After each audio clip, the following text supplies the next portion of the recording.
Ravi de vous retrouver dans ce rendez-vous de la santé. L'un des grands fléaux qui mine notre santé aujourd'hui est le diabète. Comment mieux vivre avec cette maladie et éviter les complications? Quelles sont les mesures préventives à adopter pour éviter la maladie? Un spécialiste répond à nos inquiétudes. Nous en saurons davantage sur les soins palliatifs, mais avant, cap sur la rubrique On est en forme.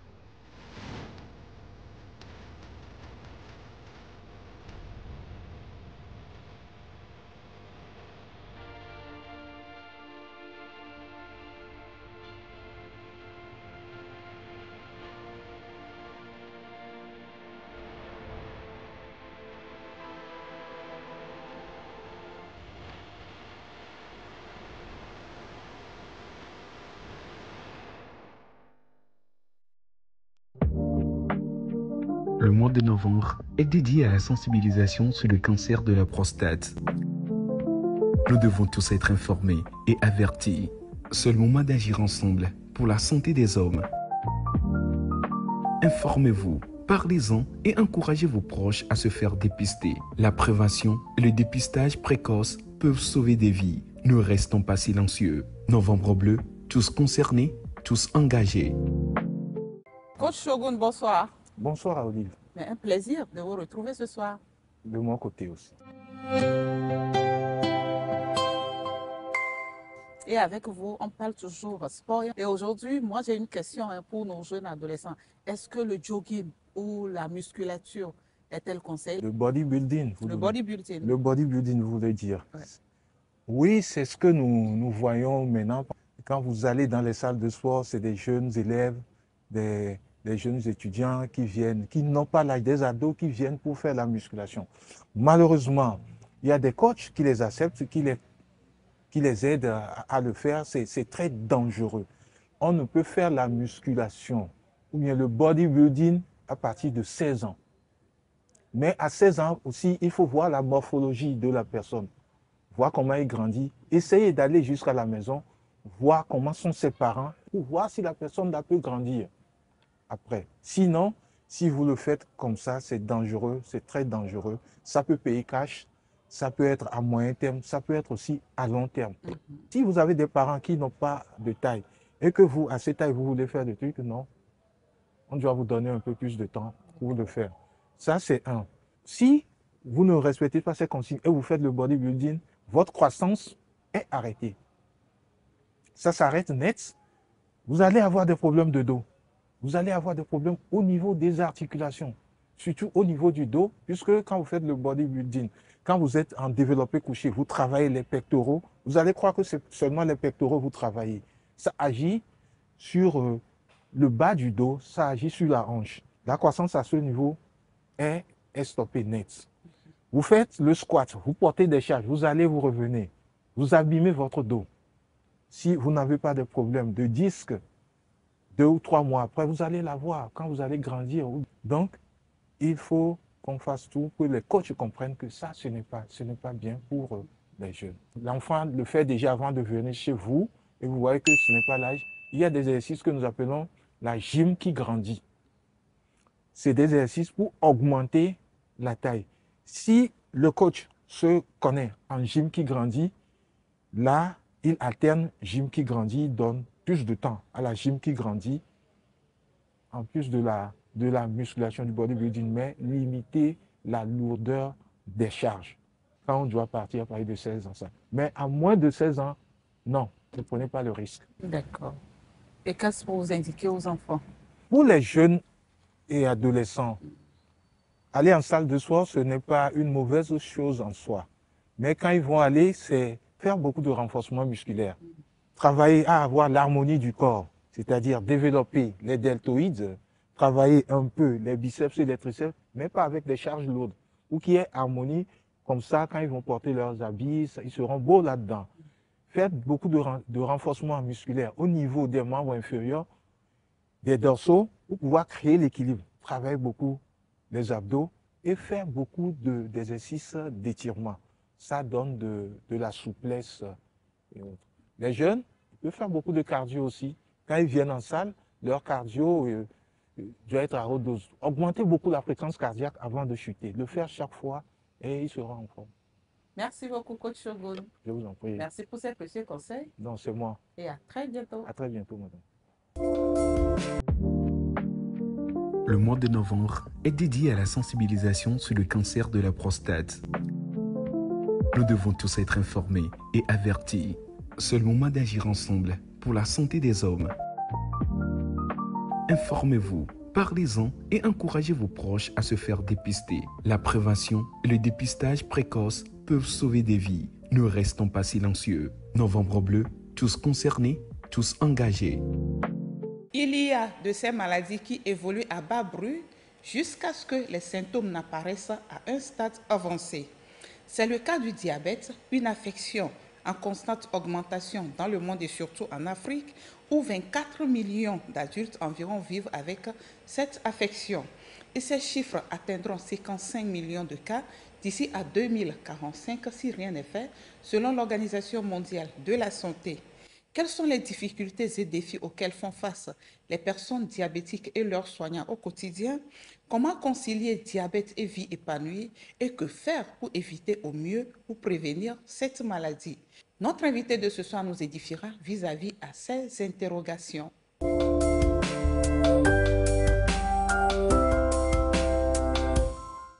Et pour parler de ce fléau mondial qui touche bon nombre de nos populations, j'ai l'honneur et le plaisir de vous présenter ce soir Dr Edem Tudeka.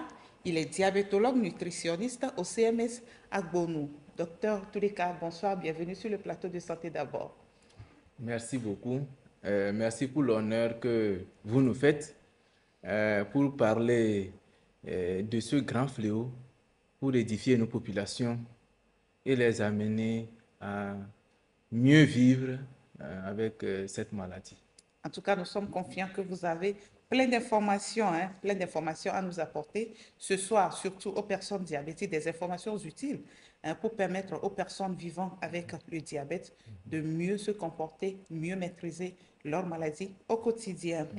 Avant de rentrer dans le vif du sujet avec notre invité de ce soir, je vous propose d'écouter ce que certains concitoyens savent du diabète. Quand on parle de diabète, c'est quand le taux de glycémie est élevé. Quand on prend trop de sucre, des choses sucrées, c'est ça qui amène ça. Par exemple, quand tu as le diabète et quand tu tombes, tu as par exemple un accident, la plaie ne se cicatrise pas vite. C'est une maladie qu'on a l'habitude de rencontrer souvent chez les personnes âgées. Ça, comme on dit souvent, ça dépend du taux de glycémie élevé dans le sang, qui se trouve souvent dans l'urine. De ne pas trop consommer sucré pour éviter l'augmentation du taux du sucre dans l'organisme. Ils ont un sucre approprié pour les diabétiques.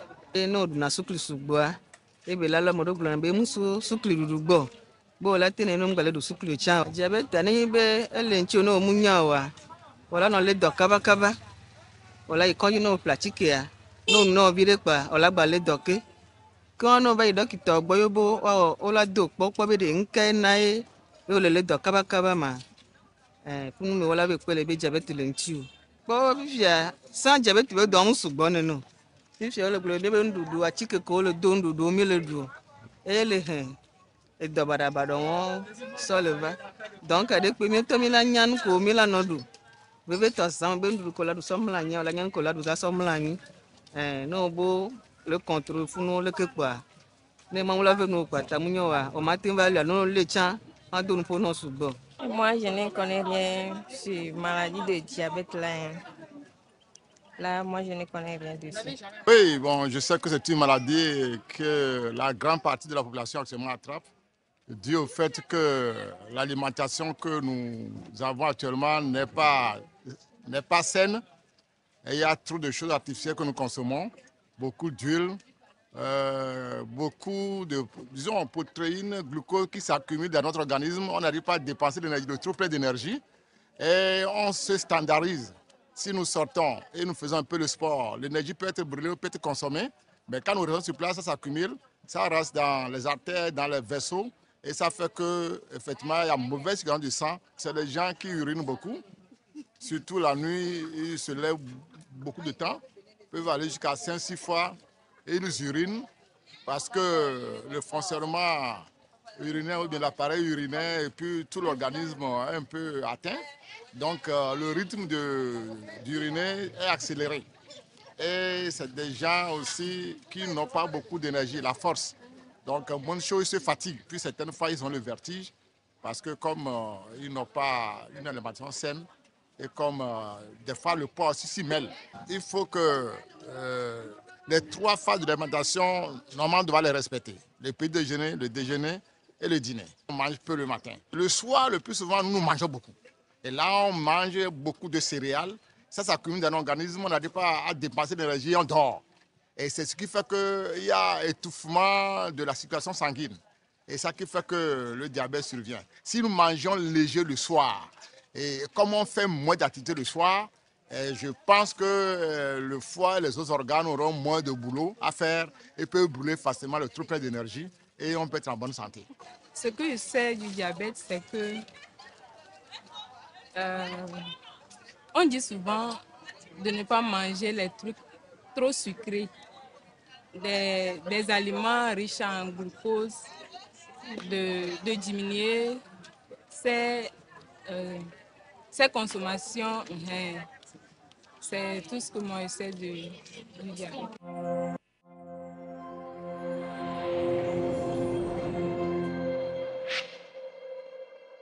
Fidèles téléspectateurs, nous voici de retour sur ce plateau. Docteur Toudeka, vous Oui. avez suivi avec moi les points de vue, les avis de nos concitoyens.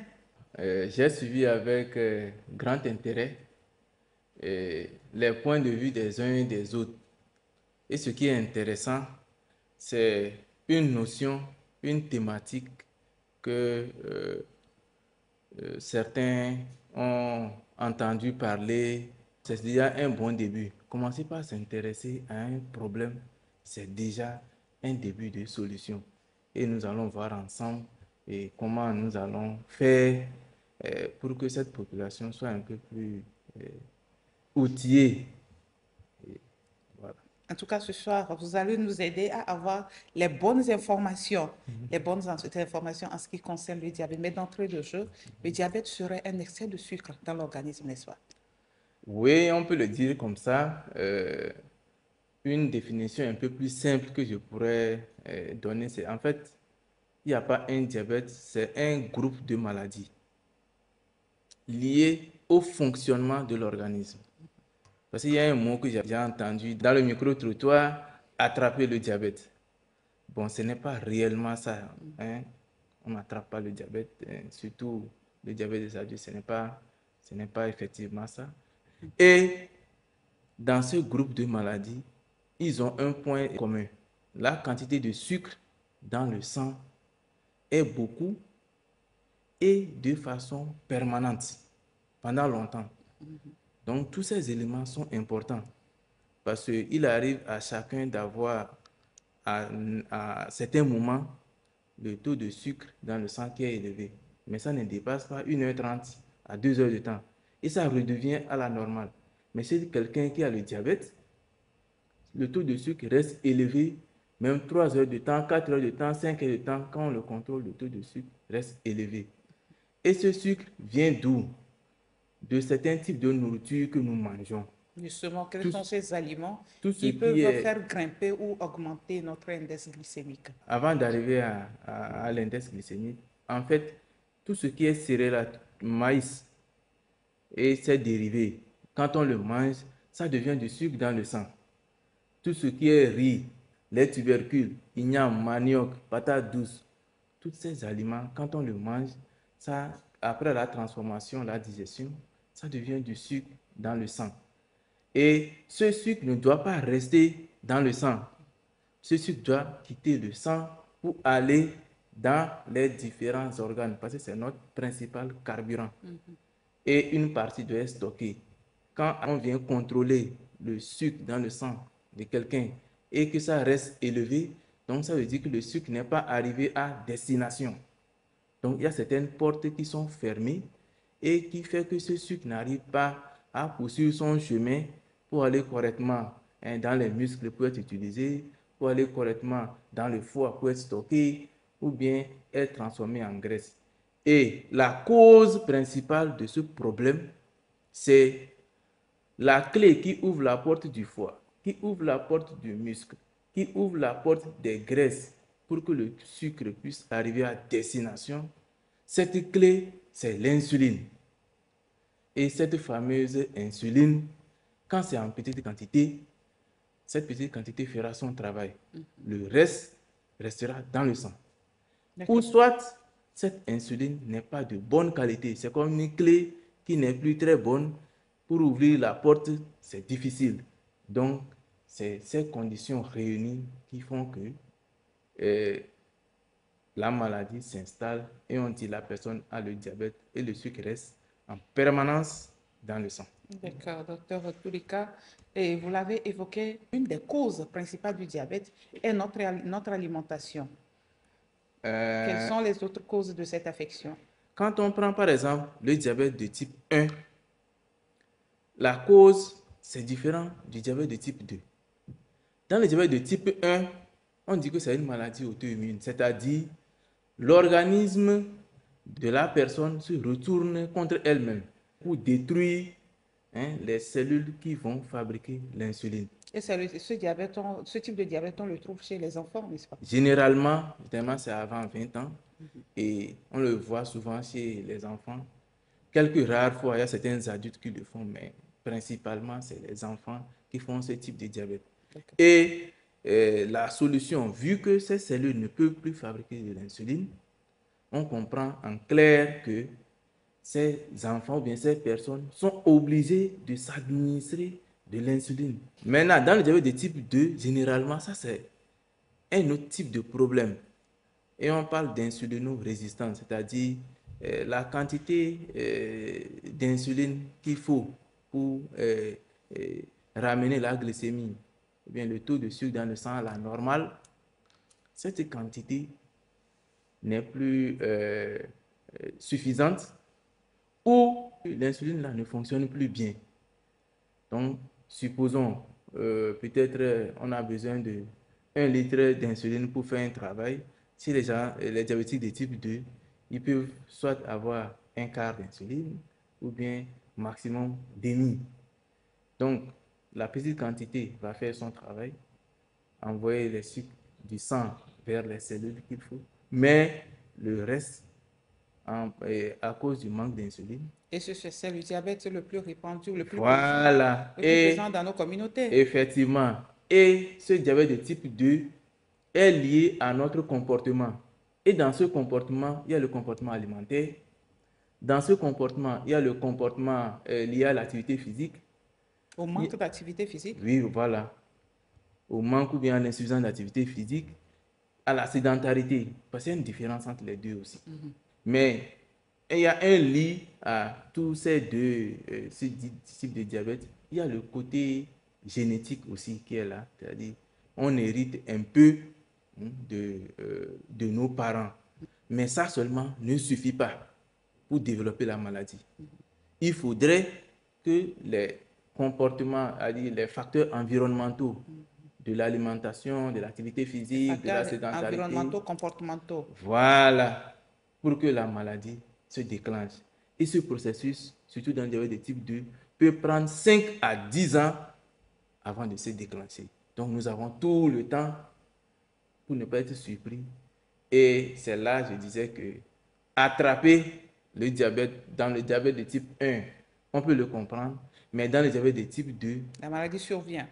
Voilà, et ça prend du temps. On parle aussi de diabète gestationnel chez la femme enceinte, n'est-ce pas? Oui, effectivement, il y a également le diabète de la grossesse. Et là, souvent, il y a 2 cas. Soit c'est une dame qui a le diabète avant de tomber enceinte, ou bien une augmentation de la glycémie qui survient au cours de la grossesse. Et généralement, c'est certaines personnes, certaines dames qui font ce type de diabète. Souvent, après la première grossesse, le diabète disparaît. La deuxième grossesse, ça peut disparaître. Mais souvent, à partir de la 3e grossesse ou 4e, ça devient permanent. Et ce type de diabète ressemble beaucoup au diabète de type 2. Au Togo, le diabète toucherait entre 6 et 7% de la population togolaise. C'est important comme chiffre, n'est-ce pas? Il y a notre comportement qui a beaucoup changé. Avant, on marchait. Aujourd'hui, on a des motos, les voitures. Et en plus de cela, il y a notre alimentation aussi qui a beaucoup changé. On prend des produits transformés, hein, de plus en plus. Et notre alimentation ne respecte plus les bons critères. Et les motifs de consultation, c'est-à-dire ce qui amène les gens à l'hôpital, soit c'est la fièvre, et dans le diabète, pratiquement, il n'y en a pas. C'est la douleur, et souvent, dans le diabète, il n'y en a pas. Et les gens sont là. Quand ce n'est pas grave. Ça veut dire que le diabète, elle est méconnue. Le diabète, non seulement est méconnu. Plusieurs ne se savent pas diabétiques. Ils ne se savent pas diabétiques.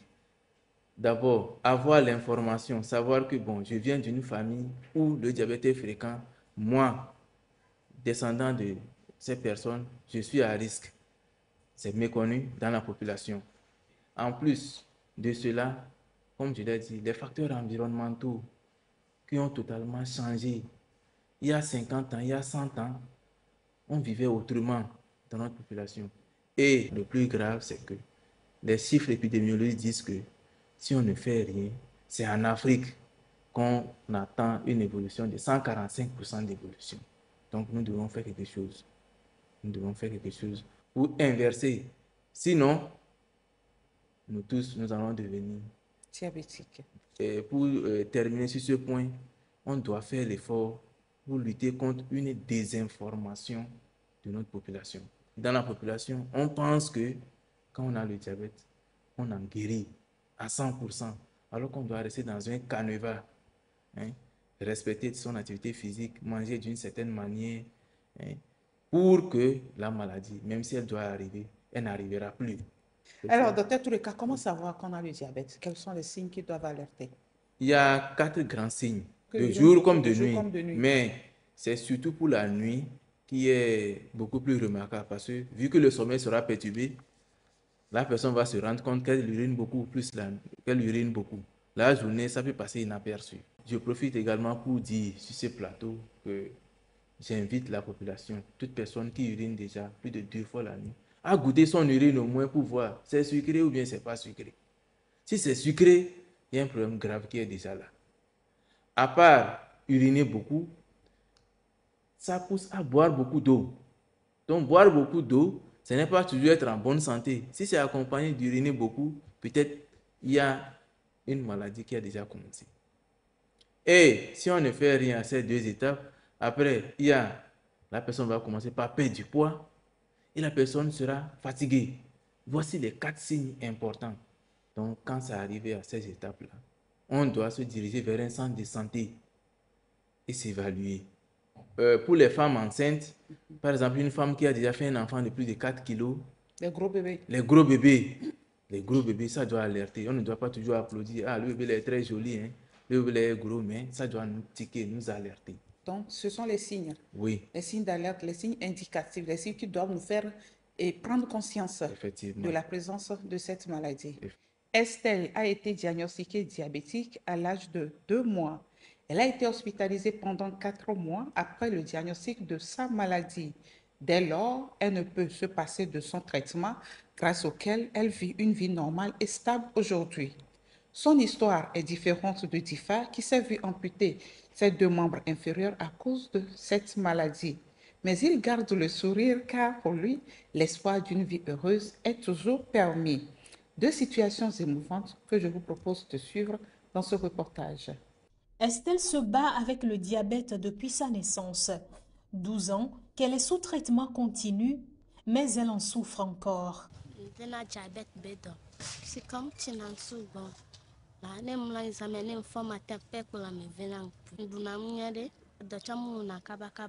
Les tout premiers soins, elle les a reçus à l'hôpital d'Afagnan, son village natal.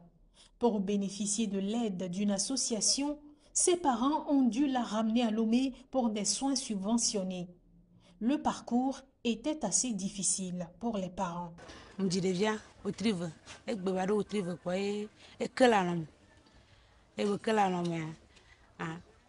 Ego zozovane si we kem jena me jena crise kwa mi so ikonji mi la fanya e afanya to e mude kwa fanya bo jwa mi le kan gbo inu so ko mi se afanya gan le pa gan fi mo ba le o mi ya wa analyse bi analyse o ba analyse ko diabete ene analyse bo bi mi a no yi ka bi na edwale ntia ele fo motor ntia elle famille elle jiji madame amba o mi ma podo o mi le do abune mi do abia gba kase ton mi le konji kase bo tira monene kan gbo yi mi va se fi abon ko yo ba do mi dura fi bi association de on a dole fi ene be ATPCD emi yo pro mi va en fi amu yo ba pele mi anti ena de tan on a crise zanda o buna lo ku fi mi va kan mi va docteur to sugbo kan gbo yi ngba ba le o crise o to ba na mi machine ni so na test ne mo test ya ne didia nyana ne gba idi ni ade ke ma gba a traitement ne ngbe le kwa e se ya le mi de façon e fi ado pa mo veut. Difa, un autre patient qui fait aussi l'expérience douloureuse du diabète. Il a perdu l'usage de ses membres inférieurs à cause de cette maladie chronique. Je m'appelle Difa. Je suis diabétique depuis 2012. J'ai 32 ans. J'étais élève quand j'ai découvert le diabète. De là, j'ai cessé l'école pour apprendre un métier, la cordonnerie et la coiffure. Bon, la maladie aussi m'a traîné beaucoup. C'est de là que j'ai eu certains plaies au niveau des pieds. Là, ça m'a traîné beaucoup jusqu'à ce qu'on a amputé le premier pied. Et c'est en 2019 qu'on a amputé le premier pied. En 2020, bon, le deuxième pied aussi s'est attaqué jusqu'à ce qu'on a amputé le deuxième pied jusqu'à la cuisse. Au début, quand je mange quelque chose, j'ai soif et je prenais beaucoup d'eau. Quand je prends beaucoup d'eau, je m'en vais pour uriner. Quand j'urine, je constate que bon, il y a des mouches qui entourent là où j'ai uriné. Bon, moi-même, je n'avais pas l'intention du diabète. Mais quand j'arrive à cet endroit, je vois qu'il y a des mouches, des fois il y a des fourmis autour. Et je maigrissais aussi. La forme que j'avais, j'ai tout perdu. Jusqu'à ce que mon papa n'avait pas su aussi. Il avait refusé de m'amener à l'hôpital.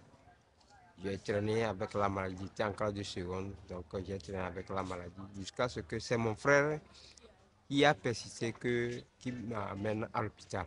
Et c'est de là qu'il m'a amené à l'hôpital. Bon, on m'a fait un test de glycémie et on a découvert que je suis diabétique. Et au niveau de la classe de première, je souffrais beaucoup. Je souffrais beaucoup. Tantôt, je venais ici parce que la TDA avait pris les enfants en charge qui leur donnaient des produits.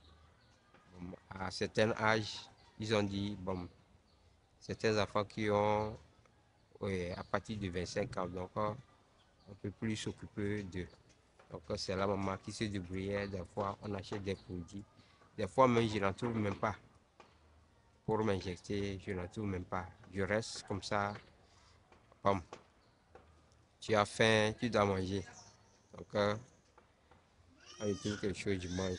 Quand je trouve aussi des produits, bon, des fois c'est certains amis qui me donnent leurs produits pour que je puisse m'injecter. Actuellement, si je trouve les machines, les machines à limer, les machines à coudre, nous avons certains matériaux qu'on appelle les lasses, les semelles, bon, c'est-à-dire l'atelier même, là où je peux m'installer pour qu'il y ait la sécurité pour louer une chambre pour l'atelier. Si je trouve tous ces matériels, je vais m'exercer. Je peux dire que c'est le docteur qui m'aide dans certains travaux. Pour les bandelettes, bon, des fois, quand je l'appelle, s'il en a, il m'aide. S'il n'en a pas, bon, je vais rester. Parce que Et depuis fort longtemps, j'ai les machines, le glucomètre, mais il n'y a pas de bandelette pour la glycémie. J'ai besoin de suivre. Parce que c'est grâce à ça que on doit s'exercer pour avoir la santé, pour mieux travailler.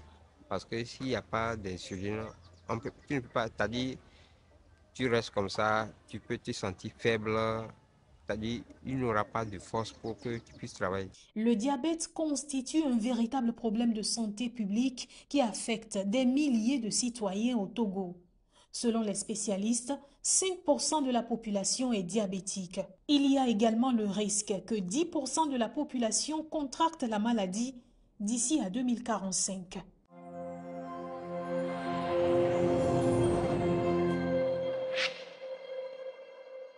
Docteur Toudeka, l'histoire de Difa, une histoire très émouvante d'Ifa, que vous connaissez aussi, un jeune qui se bat au quotidien pour faire face à cette maladie, pour relever les défis malgré les obstacles que lui pose sa maladie.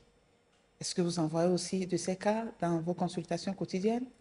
Effectivement, le cas de Difa, c'est le cas typique d'un diabète de type 1 mal géré, mal compris, et il y en a plusieurs que nous rencontrons et qui sont mis souvent sur le dos d'un problème spirituel, qui mis sur le dos d'un problème à régler dans les églises et autres, et avant de faire le tour, comprendre que la solution, ce n'est pas là-bas.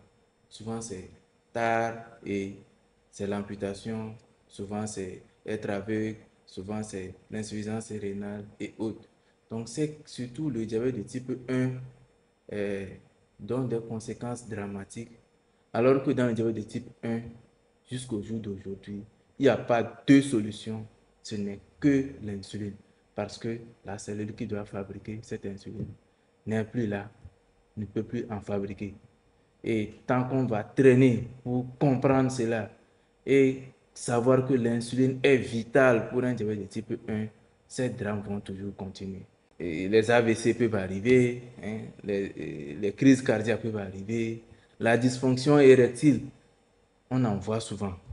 Et des fois, nos bureaux de consultation deviennent comme un tribunal où nous essayons de concilier des couples alors qu'on ne peut plus rien faire. Et, ou bien, par exemple, quand on va en dialyse, quand on prend 10 diabétiques, 5 à 6, c'est le diabète, souvent de type 1, qui les amène là-bas. Et nous, ça nous traumatise. Le fait que nous n'arrivons pas à faire comprendre à la population que voici la solution. Et quels sont les obstacles auxquels vous faites face dans la prise en charge quotidienne de vos patients? Les obstacles sont multiples. Il y a d'abord la compréhension même de la maladie dans la société. Et il y a également le côté coût, qui est un facteur limitant dans la prise en charge. Les obstacles, c'est également la désinformation et la mésinformation, c'est-à-dire il y a certains experts qui donnent la mauvaise information, comme quoi on peut guérir totalement du diabète, ou bien ils ont des solutions miracles, et quelqu'un qui a le diabète préfère aller vers quelqu'un qui propose cette solution. Alors qu'aujourd'hui, on sait que le diabète, c'est une maladie. C'est vrai, on n'en guérit pas, mais on peut bien vivre avec en restant dans certaines conditions de bon manger, de bonne activité physique, de prise du médicament correct au bon moment et un bon suivi par un agent de santé. Et il y a également le côté soutien familial et le côté soutien de la société. Donc, quand quelqu'un qui a le diabète vit dans ce contexte-là, généralement, les choses se passent bien. Donc, nous lançons vraiment un grand appel à notre population d'aller vers les centres de santé, de faire confiance à leurs agents de santé. Ceux qui sont instruits, qui peuvent lire, qui lisent, il y a des sites et autres où ils peuvent lire et être dans des groupes de parole, parce que le diabète, c'est une maladie déprimante aussi. C'est une maladie déprimante. Souvent, les gens pensent que c'est fini pour eux, ils ne peuvent plus rien réaliser dans la vie, alors que non, j'ai le diabète dans ma vie. Je dois vivre avec. Comment je fais pour dominer ce diabète-là? Et c'est là que commence l'espoir. À travers comment je vais mieux manger, comment je dois faire l'activité physique, comment je vais avoir mes médicaments, je vais aller vers la bonne information. Se soutenir, je profite ici pour dire que les médicaments, surtout pour ceux qui sont assurés, l'État a fait un gros effort. Et ces maladies de longue durée sont à coût très réduit maintenant. Donc, vu qu'il y a également l'assurance maladie universelle, donc il y aura une grande partie de cette population qui sera très bien soignée. Et je pense que le thème de cette année, qui est diabète et le bien-être, nous allons vraiment atteindre ce bien-être-là. Bien vivre, mieux vivre avec son diabète, ce qui n'est pas impossible, n'est-ce pas? Non, non, pas du tout, pas du tout. Et qu'est-ce qu'il faut privilégier comme pour alimentation? Privilégier, quand on est diabétique, on ne demande pas d'aller chercher la nourriture ailleurs. On commence par composer sa nourriture avec ce qu'on trouve localement.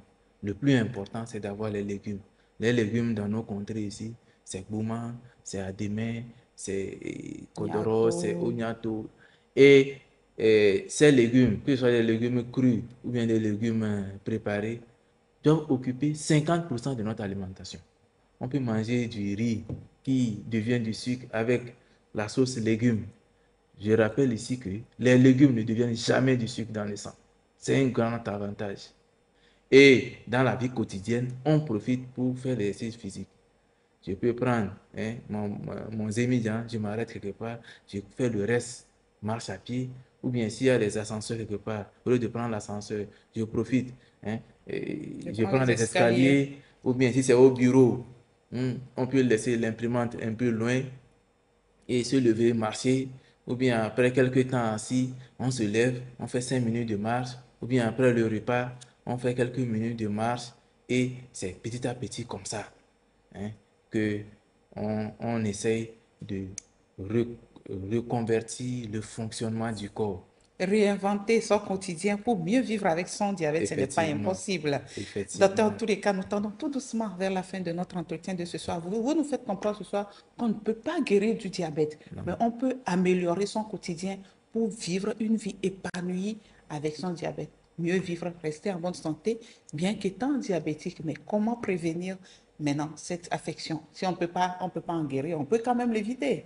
Oui, par exemple, pour le diabète de type 1, difficilement on pourra l'éviter. Ouais. Bon, il y a quelques mesures, par exemple, faire vacciner les enfants contre il y a une maladie, le rotavirus, qui est déjà dans le programme élargi de vaccination, l'allaitement maternel doit être encouragé et l'éviction de certaines maladies. Là, on fait déjà un plus pour le diabète de type 1.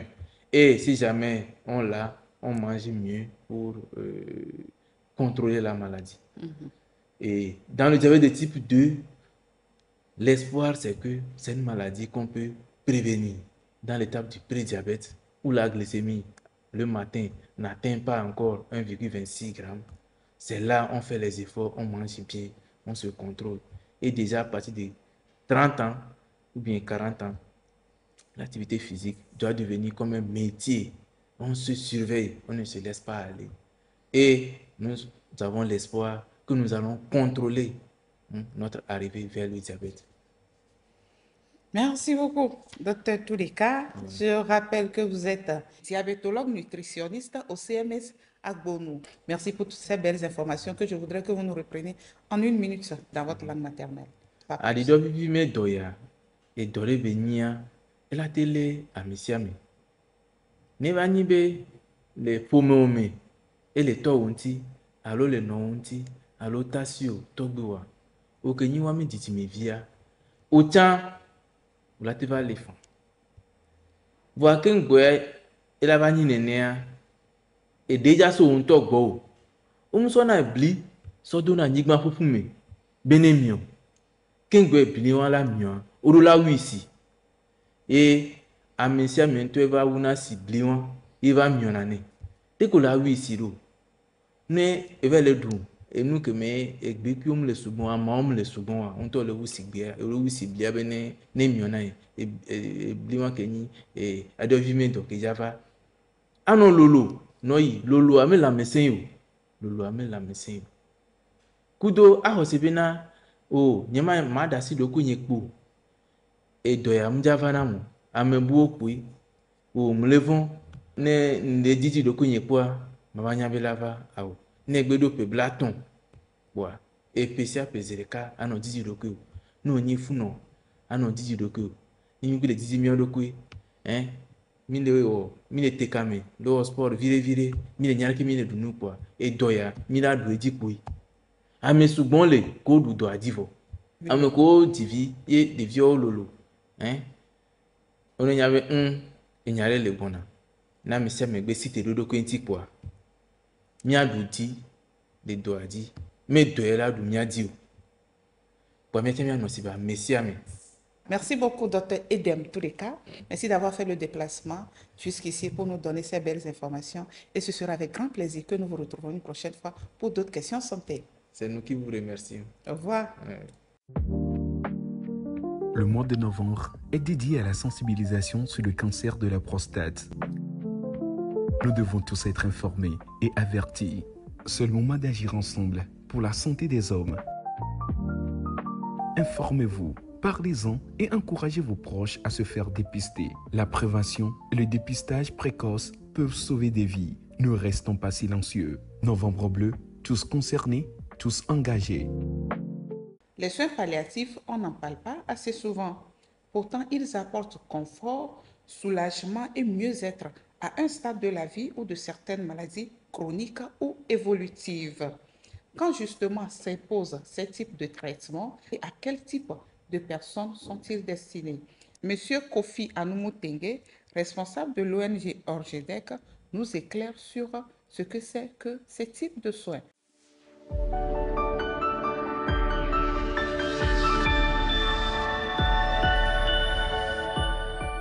Monsieur Anoumou, bonsoir. Bonsoir.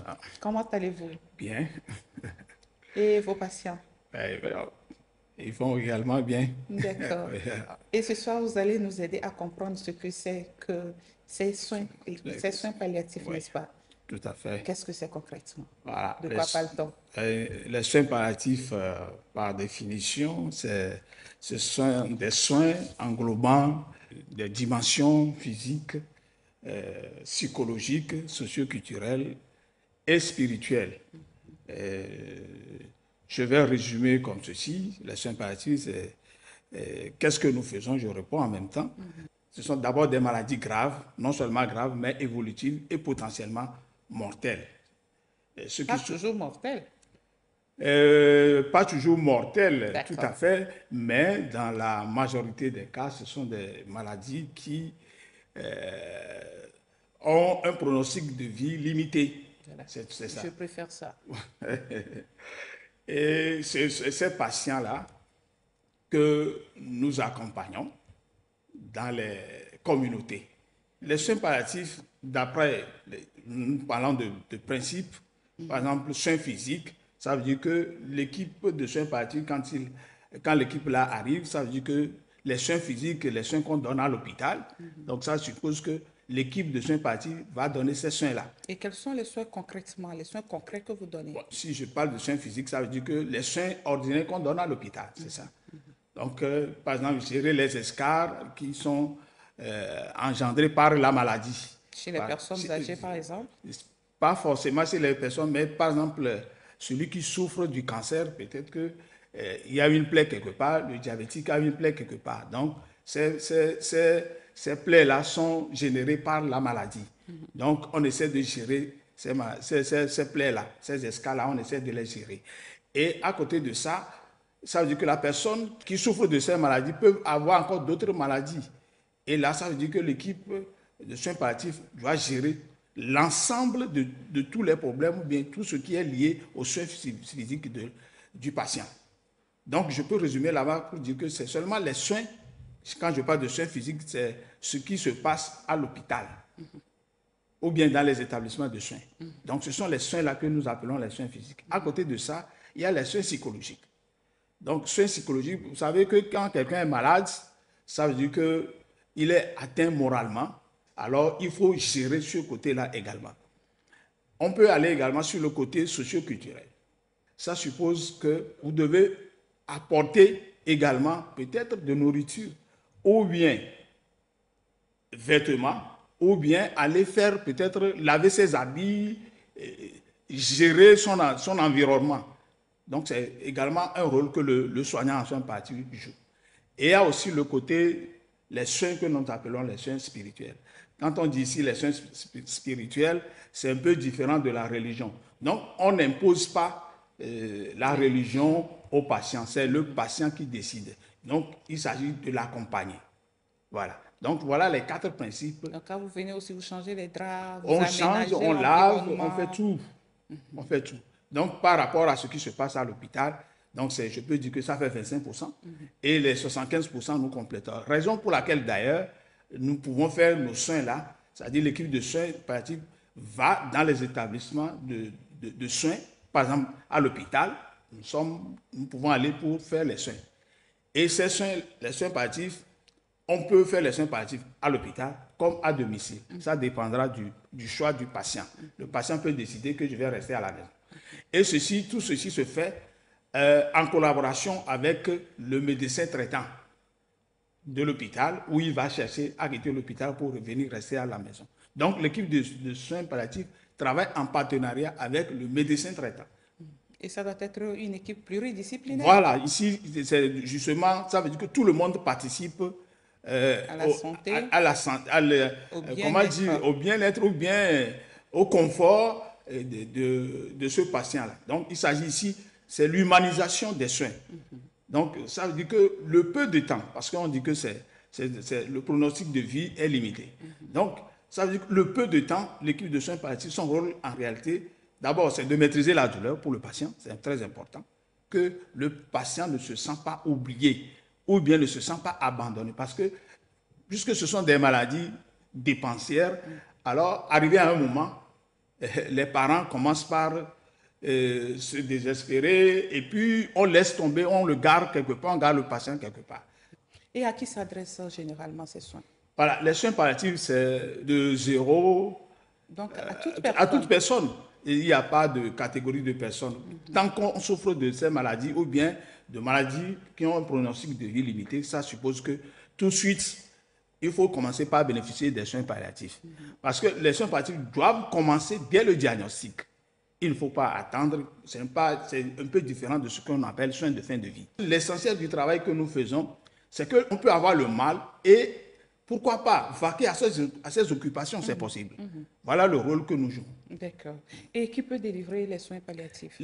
Comme les principes l'indiquent, ça veut dire que les médecins, les infirmiers, les psychologues, ceux qui font du travail social, ceux qui sont des pasteurs, des imams, voilà, tout ça là. Les accompagnateurs spirituels. Voilà, donc les kinés, tout le monde. Vous avez parlé tout à l'heure de la pluridisciplinarité de la chose. Donc, dès qu'on a un besoin spécifique, ça veut dire qu'on doit faire appel à ce domaine bien précis pour pouvoir accompagner le patient. Et est-ce que vous êtes à l'intérieur du pays, dans tous les contrées? Et tout le monde peut-il bénéficier de vos services sur toute l'étendue du territoire? Voilà, il y a un système que nous avons mis en place. Et c'est vrai que c'est la capitale qui bénéficie plus de notre présence. Ce que nous faisons est présentiel, surtout pour ceux qui sont dans la capitale, à Lomé. Cependant, ceux qui sont à l'intérieur, nous avons trouvé quand même un moyen de les atteindre. Par exemple, on travaille en partenariat. Si quelqu'un est, par exemple, à Tapami, donc on va chercher dans quelle localité exactement. S'il y a un centre étatique de soins, ça veut dire qu'on va chercher à connaître le major de ce centre-là. Et on va essayer de travailler en partenariat avec cet infirmier ou bien ce docteur qui est dans la zone. Et avec WhatsApp et autres, on donne toutes les informations. Et depuis notre bureau, on peut envoyer des produits, on peut donner des informations nécessaires pour que ce patient aussi se sentent à l'aise. Depuis 2014, il y a eu une assemblée mondiale de la santé où on a invité les États, les gouvernements à à intégrer les soins palliatifs dans le système de santé. Aujourd'hui, on se pose la question, qu'est-ce que chaque État a fait? Donc, c'est une interrogation auquel tout le monde va essayer de répondre. Donc, au niveau de l'État, l'État a fait quand même ses efforts. Aujourd'hui, on a quand même un point focal en soins palliatifs. Le plan sanitaire de 2017 à 2022, on peut quand même voir que l'État a inséré les soins palliatifs. Et c'est ça que je dis. Aujourd'hui, on a un personnel bien affecté où on peut s'adresser pour dire qu'il y a soins palliatifs. Également, le Togo a participé à certaines réunions ministérielles sur le plan de la santé. Le gouvernement a fait quand même de son mieux. Et c'est ce que nous aussi, en tant qu'organisation de la société civile, c'est ce que nous menons sur le terrain comme action. L'État qui ne ménage toujours aucun effort pour soulager sa population, quels que soient les problèmes de santé auxquels elle fait face. C'est le lieu de le dire encore et de continuer par encourager, féliciter les œuvres de l'État, n'est-ce pas? Depuis 2012, nous, on a commencé. Les soins palliatifs sont intégrés dans le programme national de lutte contre les maladies non transmissibles. Donc, c'est l'occasion quand même de dire ici, à haute voix, qu'ils en ont beaucoup fait. Sinon, là où nous sommes aujourd'hui, on ne sera pas à ce niveau-là. Merci beaucoup, monsieur Anoumo. Et quel est ce dernier message que vous avez à l'endroit de nos chères populations, d'abord en français et dans votre langue maternelle? Oui, ce que nous avons, c'est que ce serait mieux ou bien de s'adresser à une équipe de soins palliatifs dès que le diagnostic est posé. Les médecins feront leur travail et l'équipe de soins palliatifs va faire également son travail. C'est de s'adresser aux médecins. Voilà, oui, tout à fait. Là aussi, ça fait partie des handicaps ou des défis parce que ce n'est pas facile cette collaboration. Parce qu'arrivé à un moment, au niveau de soins palliatifs, nous, on pense qu'il n'y a plus lieu de continuer d'injecter ou bien de prescrire des produits à injecter. Là, on parle d'acharnement thérapeutique. Vous voyez? Donc, sur ce point, vraiment, on ne se comprend pas. Il reste du chemin à faire. Il reste du chemin à faire. Donc, j'invite la population à s'adresser aux équipes. Ils peuvent aller au niveau de l'hôpital de Baie. Il y a les coordonnées qui sont là-bas. Ils n'ont qu'à aller là-bas pour pouvoir avoir d'ample information sur les soins palliatifs. De toute façon, cette collaboration, elle finira par s'installer. Tout à fait. Pour le bien de la population pour le bien que nous sommes. Voilà, pour l'intérêt supérieur des patients. Oui. Merci beaucoup, M. Anoumo Kofi. C'est nous qui vous remercions pour cette occasion qui nous est donnée pour pouvoir parler des soins palliatifs et édifier encore les uns et les autres sur ce que nous faisons. Autre ami pour les o la kpɔ dɔnɔ gbɔ ame le dɔ lele ke nyi dɔ ke wo gblɔna be dɔ ya wo ma gbate gã ke ma alo agblɔ be ke kuku le ne nene be dɔnɔ be mɔkpɔkpɔ ɖeke be ŋgba le wa nene be dɔnɔ gbɔ mi kpɔna ke ma mi le nyasi ne dukɔa bena ne ame ɖewo le nɔnɔme wa mea no de bla kaba egɔme nyi be dɔkitɔwo dza wɔ wa tɔa miasa mi la gɔ miatɔ akpe ɖe ŋuti kɔa ke ma kafla me de mi dza sɔ agbenɔ keke akpe agbenɔ keke na ame evɔa eyi mi dza wa ela na be ame ame keke kpɔtia le anyigba dzia dzidzɔ ɖe la nɔ me dzidzɔ ɖe la nɔ me ke ma nyi be woŋlɔe be o ke ma mi le gbesɔsɔ ne ame yiwo kekeŋ gbe le nɔnɔme wa me kɔa no nya si ne mia me gblɔ be woate yi ebe be kɔndzi no yi ebe be kɔndzi kɔa mia be nu kekeŋ gbe le dzi so mia tia wola te kpe le ebe be kɔndzi fa. Mi le fiora ba be flime alo? Mi wɔna dɔ be me gblɔ be mi wɔna dɔ ku programme national de lutte contre les maladies non transmissibles donc no gba ge ɖe amewo tsã dzi tsã alo no biɔ nu gɔmea woagba se nu gɔme kpe ɖe ŋuti sɔ wuia. Akpe, Monsieur Kofi Anoumo Tengue. Merci d'être passé sur le plateau de Santé d'abord. Fidèles téléspectateurs, c'est fini ainsi pour ce rendez-vous de la santé. Merci à tous ceux qui ont contribué à sa réalisation. Nos programmes se poursuivent sur la télévision togolaise et moi, je vous donne rendez-vous mardi prochain pour d'autres questions santé. D'ici là, prenez soin de vous. Bonsoir et à très bientôt.